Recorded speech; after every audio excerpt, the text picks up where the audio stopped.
Hey everyone, Aiden here. Oh man, am I tired today. I meant to do a Wolf Moon video, but I didn't get around to it. I might do it actually right after this, maybe, because I am procrastinating from my other work. But what college student does not procrastinate every now and then? But I want to do a topic today that I've been wanting to do for a little while, but I wanted to think about it before I made comments because it's new territory for me. As you all know, I'm a student at MSU, and I wanted to do a video on tips for college Wiccans. You know, it's an exciting new time.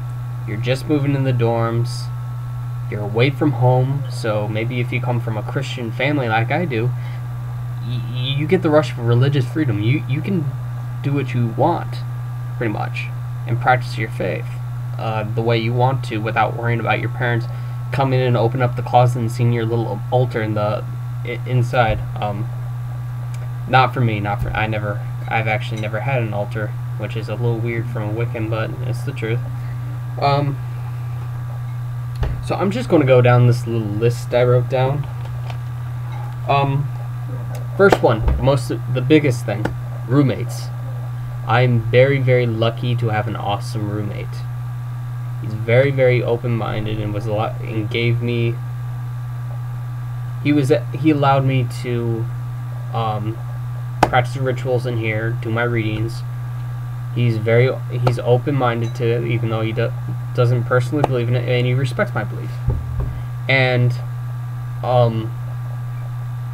you're probably, depending on where you go for college, of course, you're probably going to run into a lot of people like that, but you're also going to run into some people of other faiths who may not be as comfortable with Wicca as he is. There's still some things he's not comfortable with, but overall, he's a really, really good roommate. I'm very, very lucky. I should get him to appear on this video at one point, but I know he won't.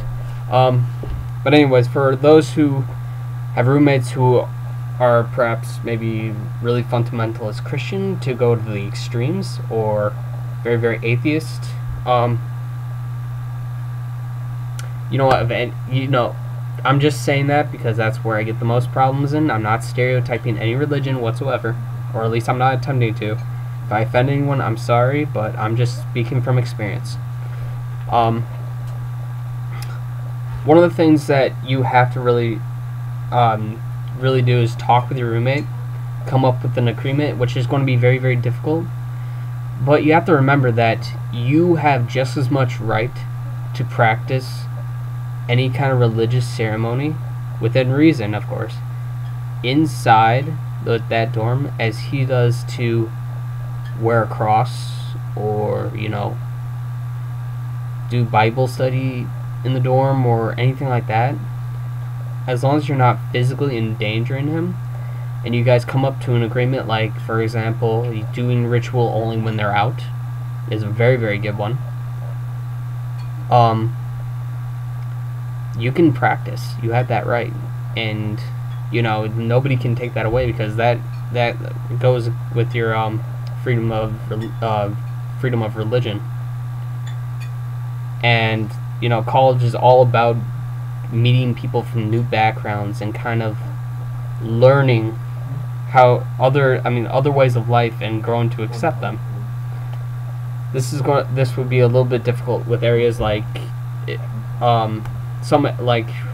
for example, my girlfriend has a lot of problems down in Alabama in her area, but I like to think that in college some students are a little bit more open-minded, and even if they are, you can still hold your ground because you have that right to practice. Alright, next off, the next two things, I have to admit I am a bit of a rule breaker with these ones. Candles. Most dorms do not allow you to have an open flame. In this case, if you don't want to break the rules, buy those battery-powered candles. They're just, fake little lights. But some of them flicker like actual candles, and you still kind of get the effect. Or you can just have the candle there. One of the two. You could also have red stones to represent fire. You could have obsidian. You can have anathema, which I'm going to be discussing in a bit. No, not anathema, wand. What am I thinking? Ugh, I'm so tired. Anyways, you could have a whole different other orange. I personally actually do like candles, but I put them in places away from flammable objects, and I'm always there. If I leave the room, I blow it out. It has to be like within like a foot from me, or I don't burn candles, because I don't want to risk any fire hazard or anything like that. The next one's incense, which you have to talk with your roommate to make sure they don't have asthma, first off. And when you do, if you're not allowed to light incense in most college dorms, what you can do is you can get one of those scented candles and a candle warmer, and just use that to get the scent in that you want. Or you can be like me and actually burn the incense, but remember to keep the window open when you do, because strong incense that stays in the dorm for the rest of the day, it's not fun. And only burn like once a week. You could if you're using it just to represent the element air, you can always use a feather. You can use what's the stone? I have to study this for one of my Wiccan classes. I can't remember what it is. Crap. It shows how much I'm studying. I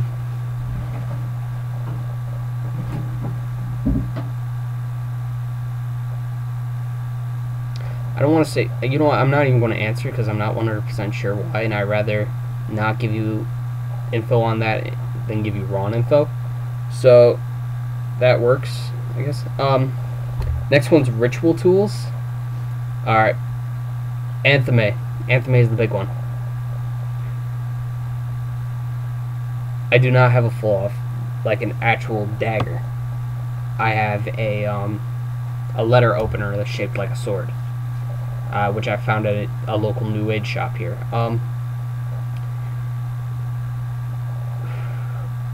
I don't recommend having an actual dagger at all, because that's viewed as a weapon, and that could get you in trouble with the law.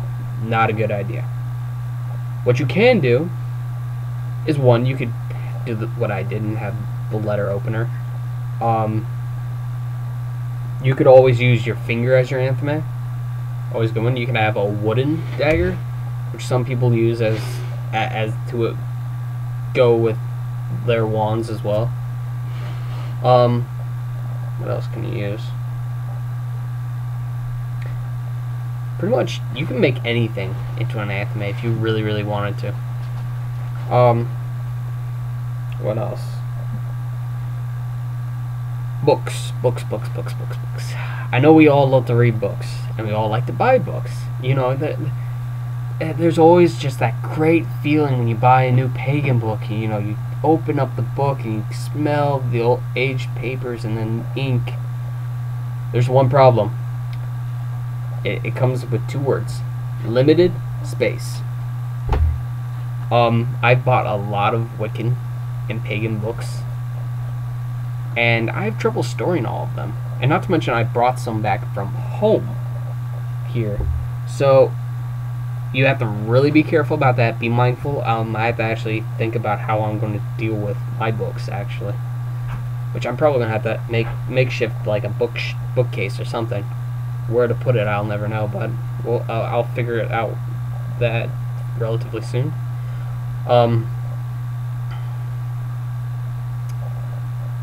Storage-wise, I would suggest something with a lock if you can get it. I personally cannot, so I use just the bottom of my dresser, and I have my ritual tools, I have my tarot cards, I have my runes, all my divination tools, I have all my altar tools.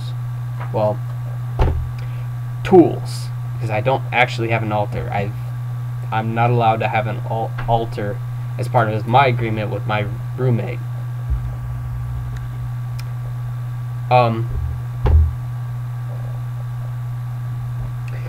So if you can get a trunk with a lock, perfect, because you don't want things getting stolen, especially if you have valuable gems or valuable stones, or you're really, really rich and you have an anthemy of gold, which I'd be jealous, or like silver jewelry. Get a lock. And also good if you know, if you happen to tick the roommate off by standing your ground, and you know, you just don't want to have that opportunity of them destroying their tools. Trust me, I've been through that, and it's well, I haven't had my roommate done it, but I had some of my friends do that to my tools, and that was not fun. Okay, I'm definitely gonna make this into 2 parts.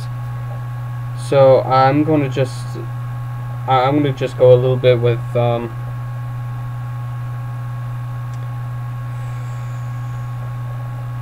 where to go from here. Well, I'll just talk until it gets relatively close, and then I'll just do whatever towards the end. Best thing about my college experience, I have 3 New Age shops nearby me. 3, not 1, 3, and it's really, really great because I can meet older people who are older than me and who have been in the craft longer, and I can buy my tools and my herbs and just go in and see really, really cool stuff. And one of the things you definitely want to look for when you're at college is see if there's any shops like that nearby you, because you know, you interact with those people and you start making connections. You learn a lot more with other people than you do as a solitary. I guarantee that. As for prices wise, be careful what you buy. If you're going in there for candles, my suggestion is just go buy them somewhere else. But if you're going for tarot cards, or you know, something very specific, definitely go to New Age shops. They're very valuable. They have wonderful information. The books are great. Depending on where you go, I went to one shop that had like 300 tarot card decks, and it was just amazing. I really, really like it because the prices are reasonable, and you know, I just like the people. The feel is just great when you walk in the door. It's like in a small house, and it's actually really, really cool. And they have another thing about those New Age shops is that they tend to have rituals during the Sabbats, and those are always fun to go to. Also look to see if you have a pagan group or pagan club in your school. I do, but I sadly cannot attend because of my work schedule. But those groups will bring in, you know, other pagans who are teachers about certain parts of the craft. Field trips, like one time the club went to Pagan Pride. You know, it's just really, really great, and it's really worth it to just go out and just see. Like, just go out and make connections, make friends. You learn a lot more than just sitting down and reading a book. I guarantee that. I'm getting short on this video, so I'm just going to stop here and start part 2. Thank you for watching, and blessed be.